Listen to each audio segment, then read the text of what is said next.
Imagine you're boarding a 737 MAX at SeaTac Airport.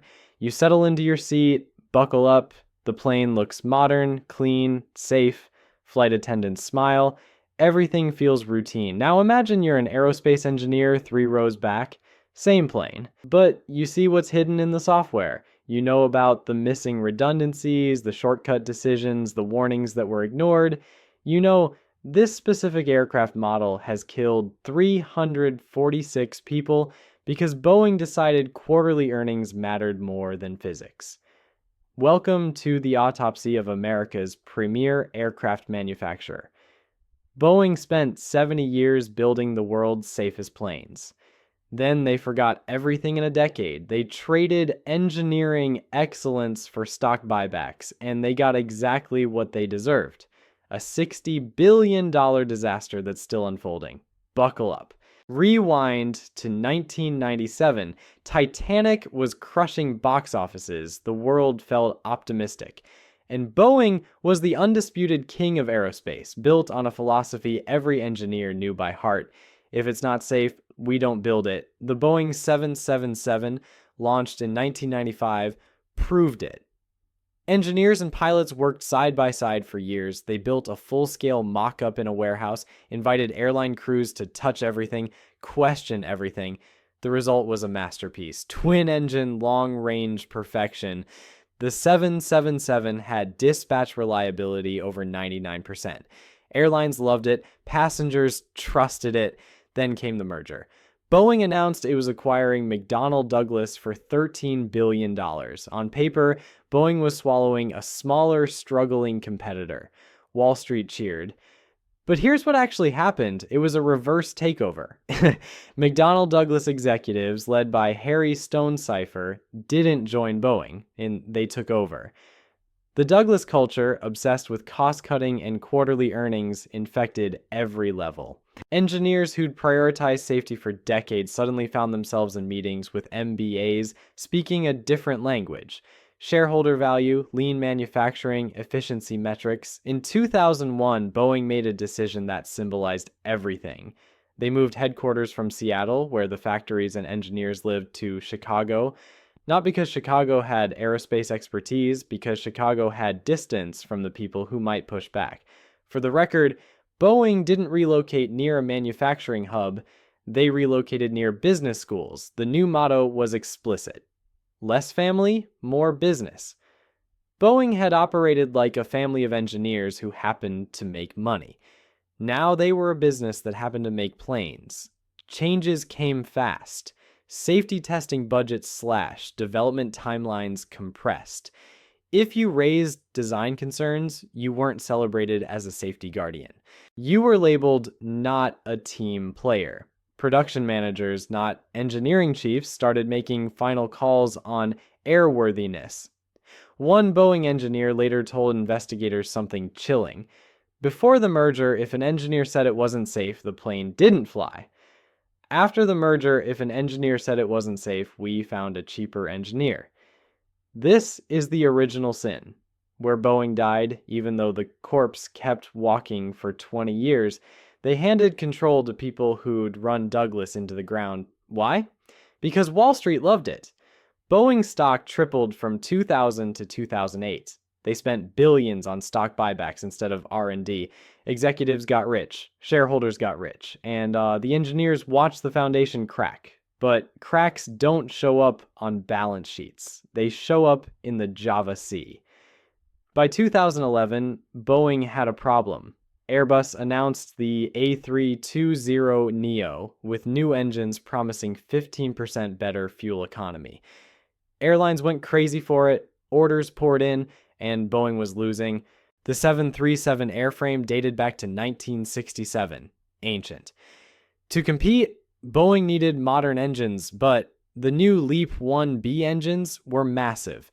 They didn't fit under the old 737 wings without major redesign. Boeing faced a choice: design a clean sheet aircraft, new airframe, optimized systems, everything built for modern engines, cost $15 billion. Timeline: 7 to 10 years, or jury rig the old 737, cost $4 billion, timeline 4 years, guess which one the accountants picked. They mounted the engines higher and further forward on the wings. This changed the aerodynamics. The plane now pitched up during high-speed climbs. In certain conditions, the nose would keep rising until the plane stalled. Engineering should have stopped the program here, but stopping meant losing billions to Airbus. So, Boeing created a software patch called MCAS, Maneuvering Characteristics Augmentation System. MCAS would automatically push the nose down if the plane pitched up too much. It read data from a single angle of attack sensor. If that sensor said the nose was too high, MCAS activated. Simple. Except here's where cost-cutting became lethal. MCAS relied on one sensor, not two, not three. Lie 1. If that sensor gave bad data, MCAS would respond to fandom problems. And because Boeing wanted to avoid expensive pilot retraining, they barely mentioned MCAS in the manuals. Most pilots didn't know it existed. Imagine installing a new autopilot in your car that can override your steering, then not telling you about it. That's what Boeing did. Test pilots raised alarms. Internal emails released to Congress showed engineers warning that MCAS was too aggressive, that it could activate repeatedly, that pilots needed training. One test pilot wrote, "This is egregious. This is a trap." Management's response? Water down the warnings. Keep MCAS out of manuals. Market the MAX as identical to previous 737s so airlines wouldn't need simulator training. Boeing told airlines the MAX required only a 1-hour iPad course. That saved each airline roughly $1 million, and the FAA, Boeing had convinced them years earlier to delegate certification authority to Boeing's own employees. The company was certifying its own plane. In 2016, the FAA certified the 737 MAX as safe. The trap snapped shut. Lion Air Flight 610 departed Jakarta at 6:20 a.m. on October 29, 2018. The plane climbed normally for 2 minutes. Then the angle of attack sensor, damaged during maintenance, fed bad data to MCAS. The system thought the nose was too high. It forced the control column forward, diving the plane. The pilots pulled back. MCAS released, then activated again. Pull up, MCAS pushes down. 21 times in 11 minutes, the pilots fought the system. They didn't know what MCAS was. It wasn't in their training. At 6:32 a.m., the plane hit the Java Sea at 450 miles per hour. All 189 died instantly. Boeing blamed the pilots, blamed Lion Air's maintenance.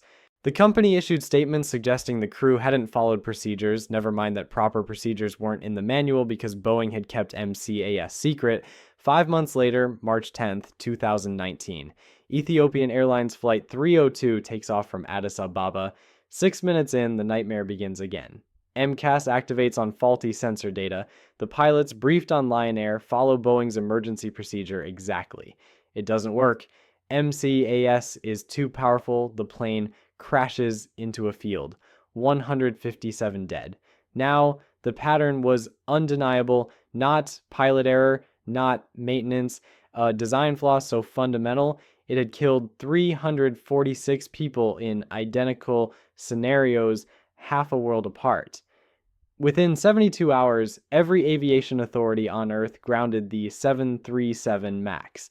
Even the FAA had no choice. Boeing stock dropped 25% in 2 weeks. Airlines canceled orders worth $20 billion. The company halted MAX production, laying off workers and burning cash to compensate airlines. Criminal investigations opened. Congress scheduled hearings, internal emails leaked, and what they showed was worse than the crashes. Engineers knew, they warned, they were ignored. But if you think the MAX was an isolated mistake, let me introduce you to the door that fell off at 16,000 feet.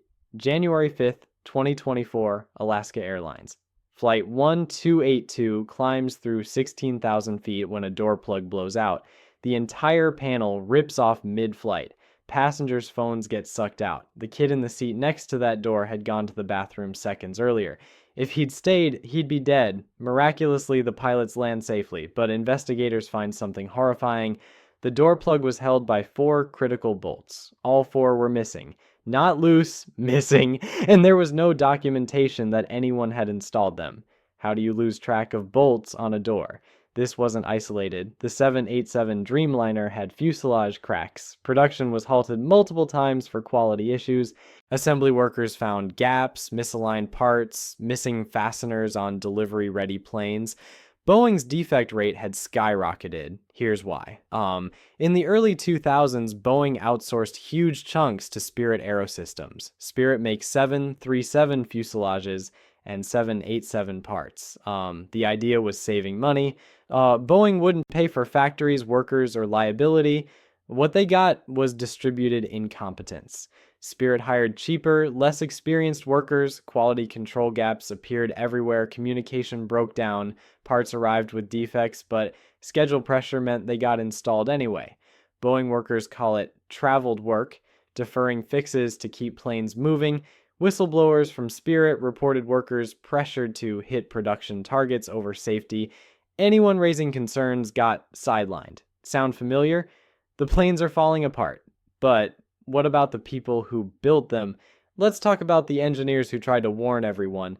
John Barnett worked for Boeing for 32 years, quality manager on the 787 program. He saw defects, documented them, reported them up the chain. He testified that substandard parts were being installed, that oxygen systems were failing, that the plane wasn't safe.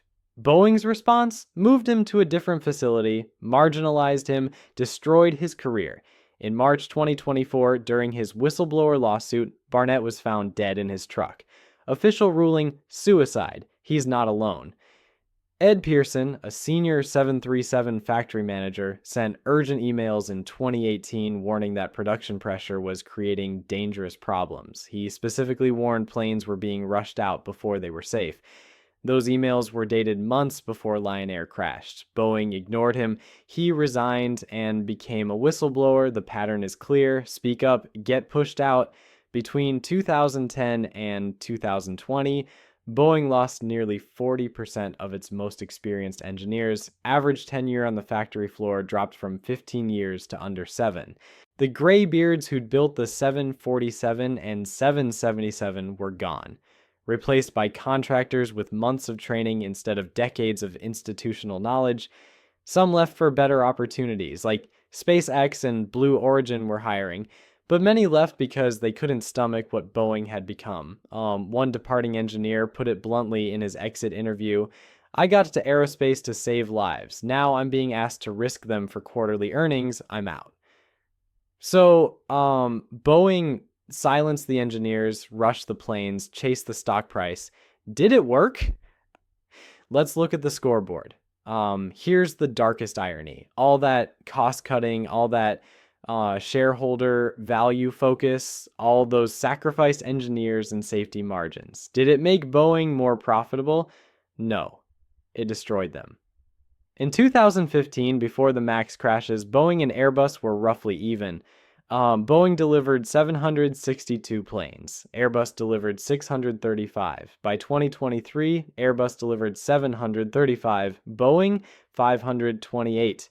Airbus now dominates. The stock price tells the same story. From 2010 to 2017, Boeing's stock tripled.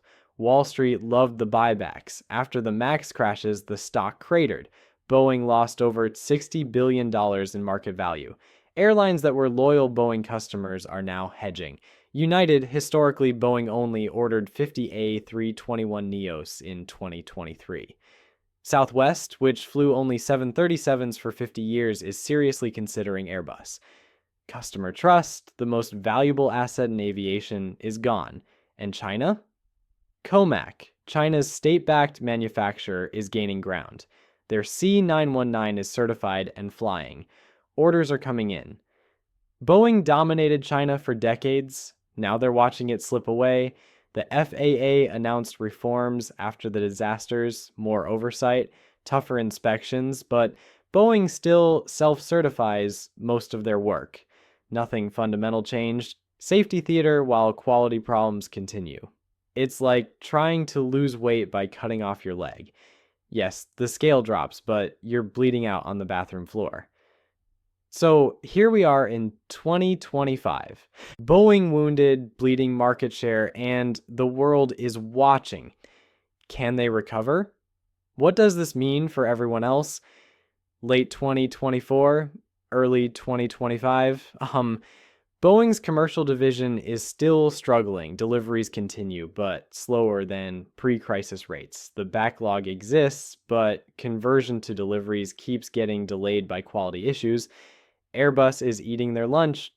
In 2024, Airbus delivered over 700 commercial aircraft.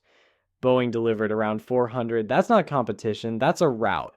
For the record, Boeing still dominates defense. The Air Force, Navy, and Army depend on Boeing for tankers, fighters, helicopters. The US government cannot let Boeing fail. Too strategically important, but that dependency creates a problem. If you're too big to fail, where's the incentive to fix the culture? China is watching and learning. Comax C919 flies domestic routes now. Not competing globally yet, but give it 10 years. China has a massive domestic market, state backing, and they're not making Boeing's mistakes. They're building aerospace the way Boeing used to, engineering first. The workforce situation hasn't improved. Boeing still loses experienced engineers. Union tensions remain high. Production quality stays inconsistent. This isn't just Boeing's problem. When America's premier manufacturer prioritizes finance over engineering, it sends a signal. GE tried the same under Jack Welch. Financialize everything, it nearly destroyed them. So, what's the lesson? And is there hope for Boeing, or is this terminal decline? The lesson is simple. You cannot MBA your way to engineering excellence.